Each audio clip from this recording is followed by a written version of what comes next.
Alright, I want to talk about the Golden Demons. That's right, you can tell from my voice being almost gone that I'm just back from Adepticon, and I had a chance to look at the pretty Golden Demons model yet again. And this is one of the videos that worked really well last year. Last year I got to take my time, I looked at all the things, and then we made a video, and a lot of you guys watched it and commented about it. And I honestly, I love doing this because, you know what, I'm going to go to the Adepticon anyway. I'm going to look at the pretty models anyway. So, you know, might as well tell you all about it.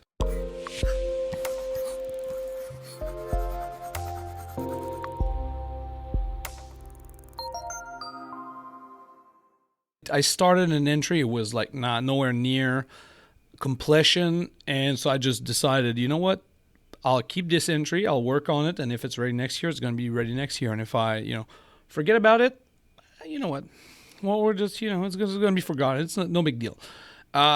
Instead of like cramming it on the Tuesday before I left, and then, bring it just because I wanted to bring it, and I kept it, and that's okay. I don't think I would place. I'm not a big display piece guy. Really, I paint armies mostly, not fancy minis, but I used to do it. It was fun, and I kind of like it. I got back into a little bit, had fun. So, but now this is neither here nor there. This is enough about me, folks. About the real stars of this show. So I got them all in this little slideshow thing, or I got most of them, the one I want to talk about at least, and we can take a look. Okay, let's get it. Boom, a large miniature silver. Oh yes, the reason it's silver is because this was one of my favorites. I thought this one would win. I don't recall what was the large Age of Sigmar one that won. Interesting. I think, but this one I really loved. It really spoke to me, like the dark green and then the turquoise shield. I really that was one of my favorite pieces.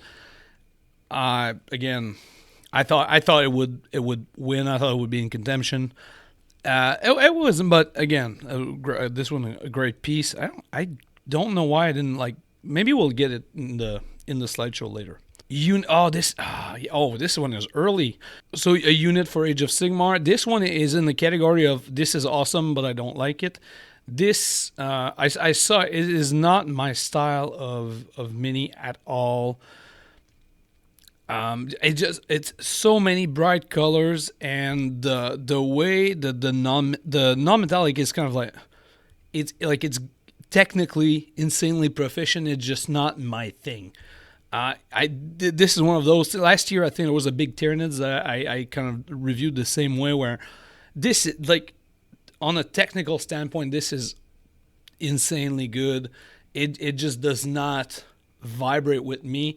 I think the minis are hidden in the display instead of standing out. I think that the painting the chameleon guy, the skin guy orange makes no sense. A couple, like, on a technical standpoint, that skin chameleon is like super great, but on a visual standpoint, I don't understand why I'm like forced to stare at the one guy that should be hidden in the display that's not, and the big source guys are hidden. This again is a me thing, but that's okay. But it's there because I find this is one part of the competition painting that I love is. This is so good, technically, that even though I don't like it, I got to respect it, which is not the case for a lot of things in life. This is one of those where, but I mean, like if you look at the middle source guy, the two gems on there, like the one on his big necklace and the one on his like cock armor. Oh, that's so good. But yeah, Michael Thomas, I'm sorry. I apologize. I'm a hater. It's okay. It's not use me. All right, moving on. Unit. This one is my again. We're hitting the ones, the talkative ones really early. Well, again, I did put all of them. Silver in the unit, same category. This is a good thing because I want to talk about. I talked about it in the other one, but unit is such a weird category because it's a unit or warband. And this is literally three heroes, right? This is the guy on the Glotkin. The wizard, I think, is an actual Warcry guy. And then the guy on the front is a Chaos Lord. This is not a unit. This is not like a warband. This is like three insanely cool looking Age of Sigmar characters in the same faction. Slap them all together. Unit, here we go. And I love it. This is kind of a little bent in the rules. And just now I realized that it's probably the entire top part of the Glotkin or something modeled thematically around it. It had not occurred to me for some weird reason. Three awesome models clobbered together as a unit. This is one of the category where bending the rule just a little bit is kind of the way to go. Whereas like this is not like a playable thing. Same thing as like the chameleon in the Saurus unit from before was not really a playable piece of that unit, but that's how it works, right? So you could do, it says a unit, so I'm painting 5, night goblins, but the rules say 3 or more minis.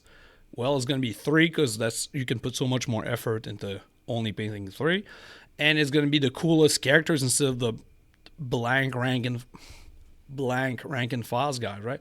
So that's one of those like rules of the game where in the unit category, it's not really a unit, but it looks cool, so you don't care. And these one look, I love I cannot do that Nurgle color, like the vibrant, like forest green. I have a hard time painting that color when it comes to Nurgle. So every time I see it like well done, I'm a sucker for it. To me, this is fascinating because all the skin tones are different, but the one on the left, because he has like very limited armor, he's like in a completely like different palette a little bit. And usually it is very frowned in the unit category. This is usually frowned upon because the goal is to make them look kind of the same or in the same unit. And these ones, they kind of differ greatly, and that's usually kind of a strike against you in the unit section at least. But again, it's masterfully done. So maybe it's got that strike, but it's got like 10,000 in the green column, Oh, this one I'm surprised because I thought this is a great miniature, like a great miniature. But I'm surprised because I thought that they would reward the Horus Heresy painted in a very realistic style because they made a big point about IP and the image of the game, so to speak, this year. So I thought that for Horus Heresy, they would go with the more realistic and like down-to-earth kind of a Forge World inspired look. And boom, this guy wins the gold. And it's like all non-metallic with this cartoony like look. And the model is very impressive, by all accounts. But look, if you look, it does not look like an Horus Heresy like art almost because it's so out there. But again, it's great. I'm just surprised because I thought they would lean into the nitty gritty, like the real like grim dark thing. That's like a staple of Horus Heresy. But again, it's hard to knock that piece. It would have been hard to knock that piece for that reason. I mean, it's just great. And this one was one of my favorite. It was placed in a really weird way. At least when I went, it was in a weird angle, and you didn't get the display board is like flat and it was at an angle. It probably got moved by the time I went there. But I really liked that one. I thought that one would win again just because it got the very grim dark look to it. So I thought this one was maybe not the winner, but I really like it. I think the background and the mini, I really dig it. I thought this one was the staple Horus Heresy kind of look, because even if you do non-metallic, you don't push it as much as the other one, and you keep a little bit of that like darker feel of it. I don't know. I just really love this one. There was a lot of Night Lords this year. I don't recall if the other one won, but there was a guy that had the full Night Lords like unit from the books, from the book series. He had all of them, and they were like really well done. Maybe we'll see them later. I don't remember. Oh yeah, this is Quebec represent here. That's why also Vash Store, the trash store. close to my heart. Quebec City, close to my heart. So Julien Charbonneau-Gravel getting the nod. I love this piece. It's I think the photo is not great for it, especially when you see it live. It's a hard model to take into account because Vashtor is pretty large for what he is, and I really like the way that the base and the plinth, the plinth and the base is done on it. But I really like this one. Yeah, good job, Julien. Oh, I really like that one. Again, the grain the grain is so well done. You look at the angle, like the piece is angle, right? The creature thing is angle, and if you look at the highlight on both sides of the like the front plate is kind of like divided in two, but the highlight matches it's so well done. I just it's such a crisp grain for like a Nurgle model. I just really like it. I'm a sucker for Nurgle, but this one, especially like this is like a cheap, like easy to build. Like this was in the Conquest magazine, and so it just added just a couple of like things like the smoke coming off the meltas and the little Nurgling on the 3 to the left. Like just a couple of things on like a very simple piece with like a lot of care, like a simple piece done with great care, I think is the definition of it. I just really like that one. It was one of my favorites. Diorama Dual Silver. Why are we seeing this one here though? Oh, because I think because because the main diorama won this Slayer Sword, I think, is why. Cool Blood Angel. I really like this one. This is a Space Hulk, and I like it. I like it, and I kind of don't like it for a lot of reasons. I like it because like when you see it, you know exactly what like this is the Space Hulk. What I not don't like, but I was surprised again because they were really hard on like the IP thing, and the Blood Angels look kind of off in that like style, and the Tyranids also look kind of off, like they're not the classic like blue thing. And so I say worried, but I was not like clutching my pearls. Oh no, whatever will we do? Will it win? But I looked at it and I thought it was maybe a little bit too much. Glad to see that I was wrong because it did win silver. It's such a great cartoony piece. And again, this is something very far from something that I would imagine. Like how I would imagine or I would approach this scene. The painting style is just so great, like with the extreme OSL on it. Like the assault cannon just blows my mind the way it's that the flame is like illustrated on like the entire Terminator and even in front of him. Just it's honestly it's just a great piece. And again, I think dual and diorama was one of the stronger category this year. Like last year, remember there was two very dominant single 40K miniature, and it was kind of a shame because the second place would have been like a gold in any other year or any other category. They were probably like the silver and gold were probably the top two pieces in the entire show. I think this year, maybe this duel is so crisp that it would be a contender for, it would probably win.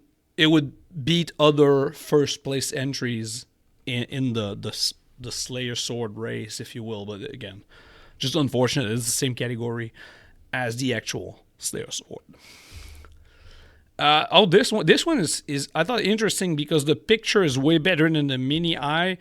The background kills this miniature for me. The way it's done is not an effect that I like. But I think the piece is really like the explosion in the plane and everything. I think is amazing. I remember looking at the background and it does not like you understand the idea, but I don't know. It just doesn't work for me. It looks like an attempt at maybe hyper focus. Like if you take a picture of somebody in the sky, the ground is going to be looking like all fuzzy. I think it's hard to explain. I think the picture even came out better, and I think it's hard to explain. But I love the pieces on it. I like the cart. Like I don't know of a better way to display this kind of diorama with like the falling grots like fighting for their life, like for fighting for the one parachute. It would be hard to display otherwise. I just don't know how it would have been done. But I thought the background was a killer for me, and I'm glad it's still one because like the plane is so great. So I just had a hard time with that background again. I don't know how to fix it. I'm not that guy. Moving on. Oh, okay. All right. All right. All right. So lots of controversy this year. So Neil Aldis won Slaughterhouse last year with the Dark Angel. This year, making headlines not for the weird reasons at least. So, in case you guys don't know, there are accusations. As the time I'm recording this, at least it's not been like debunked or confirmed or unconfirmed. But apparently, the background for this piece is AI art. Now, I'll be upfront. First of all, I don't know if that's true. Okay.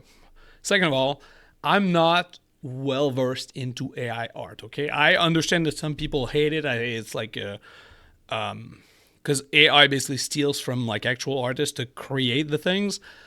I understand like there's a debate. I understand people are vehemently against it. I don't know much about it, so everything that comes out next comes from a place of I don't know much about it. That being said, so apparently this is AI art, and now there's a whole business around, you can't do that, and they should strip him of his prize and everything because you can't do it. Now, the main thing is, again, if we look at first of all, this is like an Exodite Eldar, and it's amazing. Like if you can't really, like take away the entire diorama, like the back, and say, well, just look at the cool thing, because it is a really cool thing. But you can't really, but even then, it was presented as such, and you have to judge it as such. Well, whatever. But the piece itself is really amazing. Like the dinosaur with the Eldar on it is like, it's great. And it's also, one thing I really love is that it's one of the first few takes of Exodite Eldar that I see that's not like all in your face color. Like it's a muted lizard, and then the Eldar is also not like super insanely colored, but it's got that vibrant green. So that part I really love. I love the little waterfall. And one thing that I love, even if the background is the way that the background melts into the actual mini, with like the branches in the foreground, and then how it blends with the back. I think this is something that's lots of times poorly done with these like flat background. Now about the AI thing, couple of things. I'll give you a couple of like noggins. Again, if you're like super anti AI art, and there's plenty of you, and for the right reason, like it steals people's shit. Like if I paint minis and at some point the computer learns how I paint minis and it starts doing it, I'm going to be kind of pissed. Okay. So like, I'm not going to front about that. That being said, so that's one thing, like, should you do it or whatever, or is it even like, because to be honest, I have a hard time, like, you can tell me this is or this isn't. The only way I recognize this is like with the crisp, like the weird hand stuff, and like this is a forest. So, and the branches all look different and they don't look blended into one another. So I don't know how it came to be. I don't know if Neil made like a post about it, like it came out or whatever. That part I don't know. Okay, but that being said, so the first thing is like people say, well, you need to create the thing, and he did not really create it because he just like printed it. Or do you create AI art because he input the prompt or whatever? And in the rules it says you need to have created everything for your mini. But then if I 3D print the bits that I'm going to use, am I creating them, or is the computer doing it for me? So I think the reasonable thing is, I think this is, for this year at least, I think this is one of the weird painting loopholes, just like but not just like, but in a similar way as the unit loophole that I explained earlier, where unit is kind of a loose term, and the entry for a unit is 3 models from the same army, and that qualifies as a unit, even though it's not. In the same way as in the old times, I think it was 2007, the large model category was any, like Warhammer Fantasy Battle miniature that was on a 40 millimeter base. And at 1 year, my friend brought like a big dragon that he spent hours and hours and hours and hours painting, and he was beaten for like 3rd place by a stand of snotlings, because a stand of snotlings was on a 40 millimeter base versus his dragon. So these are kind of like these weird things in the rule where it's there, and it's kind of a gameable rule. And this, I think, the rules did not have like an AI clause or what was defined as like you made it yourself. Same thing as like literally the 3D printed thing of like, what part of this did you make yourself? There's a lot of like these cases that came up because somebody presented something or came up with something.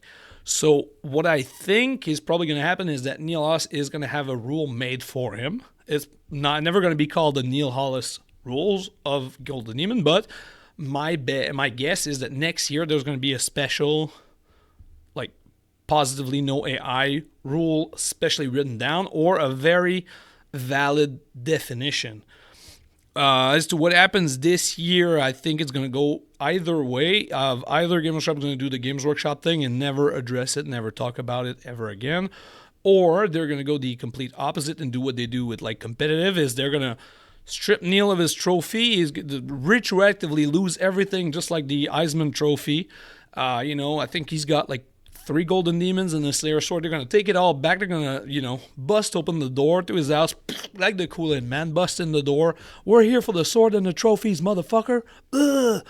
In a completely calm and fair manner that Games Workshop is known to act. So I can see this going either way, or it could also be like, hey, this is not AIR. This, I did this thing, which I honestly, I don't really believe, like, because I think it came out on Twitter, and like, I don't really believe Twitter exists. It's a weird place, but I don't know much. And if somebody said, this is not AIR, this is this, and that, and y'all are sheep, I would believe it. But there's a lot of controversy, so I wanted to talk about that a little bit, because I thought it was an interesting debate, because it's one of those things of like, is it wrong? Maybe, but is it in the rule? Yes, until it's not. It's the same thing as like weight cutting in sport was not always a thing until it became a thing, because hey, look, we can do this.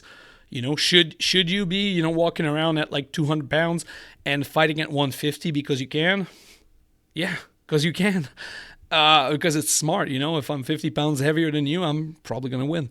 That's how it works. Or the same thing, there was there was an Olympic sport that was the same thing of like, I think it was height jumping, and at some point people, like the high jumpers, they were not landing on like their back, like how they go like, and then they fall like on their butt. They would do it and then land on their feet, and then until 1 year at the Olympic, one guy was like not doing that, and he was like flipping himself backwards over the bar, and then he beat every single record that year. He won handsomely, and then people were looking at him like, well, he looks stupid, but he was winning. And then a few years after that, everybody started doing the same thing, because that was the way to go. The same thing as like the first guy that entered a weird ass unit in the units category.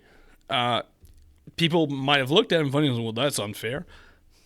But that has not been changed in the rule, because it's hard to kind of define that part. So they chose not to. And then, this is a new thing for us. And, will it change in the future? Probably.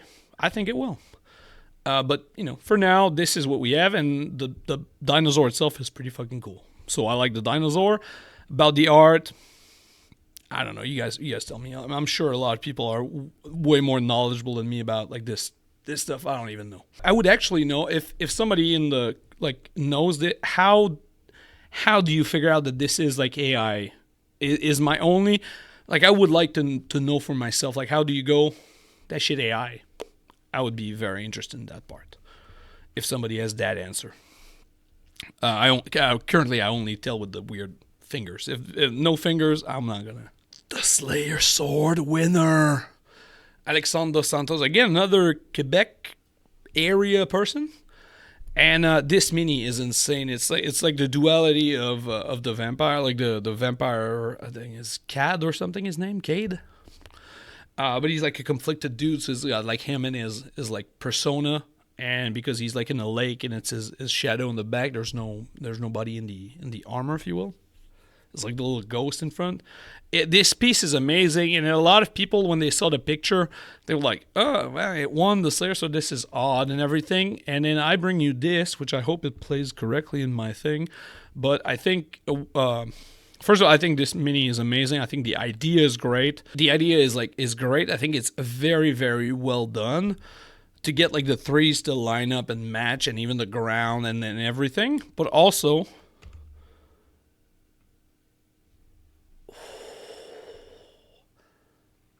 oh boy. Oh boy. Yeah. With the black background, it's even more insane.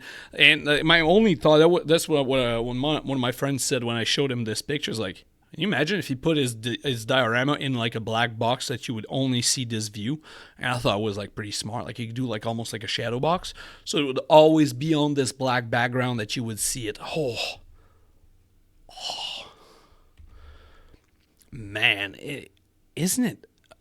It's such an amazing piece, and like, because this one is hard to see now, but it looks good on like multiple angles, which is hard with those pieces. The real challenge of those pieces is getting to look good from not just this one side that we have, but like from a bunch of different angles. So I think what a masterfully done, like, it's like a crazy idea that's also well executed. It just what if I do this, and then it just like works. I have no idea how long it took. What a great piece. What a great piece. And this goes also very much into the lore, which is one thing I like, and one thing the Game Shop was like aiming for, is like they want stuff that conveys the Warhammer like IP. This is like straight from the lore. Like, that dude is conflicted, and that's what you get. This is such a great thing. Oh, one more on the black background. Just so good. So good. Oh, this mini, I thought this mini would win. I just love it. I just thought it would win. I thought it's great model. It's like funny, but not in a goofy, not in like a too goofy way. I love the transition of like the black gray and then the pink like skin on it. I just love that miniature. I think the base is probably the weakest part on it. That's just my 2 cents. But I just love it. Oh, this one I also saw before the contest. I really love it. It's like a questing night, and he like stole like orc banners, which I think is just like a cool little quest from the old world. Like, it's a, again, thematic piece. I just love it. And I think it's also very well done because it's a red and white, but it does not look like one of the what do they call, like the Holy Knights, from the Kingdom of Heaven guys, whatever. It's a very classic like color, but not done in a classic way, which I think it just came out great. And also very interesting use of the base color, like the orangish brown is not where I would have like, not what I thought would work, but it somehow does. It fascinates me. I find the base choice the most fascinating part of this, which is like, because it almost doesn't belong, and I don't know. And I love this kind of color for bases too. So I'm conflicted about the basing part. Again, unit. You see, we talk about this unit or kill team. This is neither of those things. It's like an Emperor's Champion, a Banner, a Marshal, a Scout, and a Terminator. Like, what? Even in a novel, those would look weird together. But no, this is an old cover page or a John Blanche illustration. I think again, I'm not too familiar, but I love the look of this. I just like it. I think it's really well done. Like the banner is insanely well done. The cloaks have like a lot of freehand on them. The little shield on the inside of the Terminator, like everything has like a lot of like extra crisp detail. Like all the two shields, like the Terminator has one, and then the Emperor's Champion guy has one. They are so detailed. This one was a great piece. And one thing that fascinates me about the fact that this guy got gold is that there were like 3 pieces that were like almost identical. I think the next one is the same thing. Yeah, this one was my favorite. Again, I think this one got penalized at 1 bronze, and it's like really cool looking because it goes slightly against the lore where it's not like Ultramarines looking like Ultramarines, and it's got like this captain that's none of the real Ultramarines captain, but I this one was my favorite of this category when I first saw them. I'm a sucker for Ultramarines. I know. Doesn't know about AI arts, love Ultramarines. What is this? But I really like this one. I thought that was a format that was interesting because usually you don't see like the 5 Space Marines on a base type thing that much, and this year was very a dominant feature. There were more than these 2 in it. So that was kind of my little review. Again, I know they're not all there. I wanted to keep this into a manageable duration, which I hope we did. If you went, what were your favorite entries that maybe did not make maybe not make the cut? And yeah, if you guys would like me to review more of these events, make sure you let me know because again, it's really fun. I'm going there and I love watching paint and mini, so I'll do this all the time. Thank you very much. Until next time, no excuses. I'll be like champion.